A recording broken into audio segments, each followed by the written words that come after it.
बहुत ही shocking plane crash. Air India की फ्लाइट AI-171 अहमदाबाद से लंदन जा रही थी। 240 से ज्यादा पैसेंजर्स और क्रू मेंबर्स इसमें बैठे थे और टेक ऑफ करने के सिर्फ 40 सेकंड बाद ही ये फ्लाइट बड़ी तेजी से नीचे डिसेंड करने लगी और लिटरली टेक ऑफ के 2 मिनट बाद ही ये प्लेन जाकर क्रैश कर जाता है गुजरात के रेजिडेंशियल एरिया में। ये पूरा इंसिडेंट इतना शॉकिंग इसलिए है क्योंकि इतिहास में इस स्पेसिफिक प्लेन टाइप के लिए ये पहला क्रैश है। ये एक बोइंग 787 ड्रीम लाइनर प्लेन था जिसका एक एक्सीलेंट सेफ्टी रिकॉर्ड है। आज तक इतिहास में ये प्लेन कभी क्रैश नहीं किया है। ड्रीम लाइनर की पहली फ्लाइट साल 2009 में उड़ी थी, आज से 16 साल पहले, और तब से लेकर आज तक कोई भी इस लेवल का हादसा इस प्लेन के साथ नहीं हुआ है। मैं जानता हूं बोइंग एज ए कंपनी का एक बहुत ही खराब ट्रैक रिकॉर्ड रहा है पिछले कुछ सालों में, जैसे कि उनके प्लेन टाइप B737 मैक्स जिसमें कई सारे मैन्युफैक्चरिंग डिफेक्ट्स देखे गए और कई सारे प्लेन क्रैशेस भी देखे गए हैं पिछले कुछ सालों में, लेकिन ये वाला प्लेन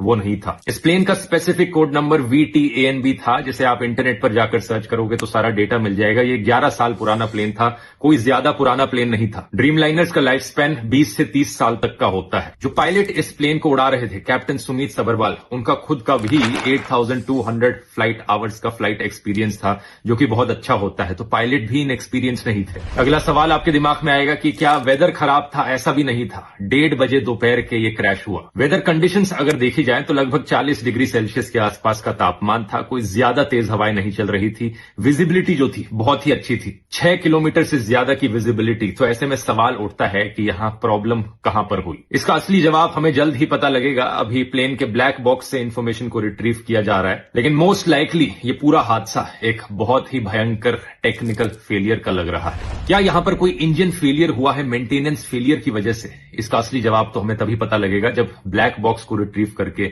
सारी इंफॉर्मेशन पब्लिक में रखी जाएगी। लेकिन सवाल यहां पर पूछे जाने चाहिए इन दो कंपनीज से, एयर इंडिया और बोइंग।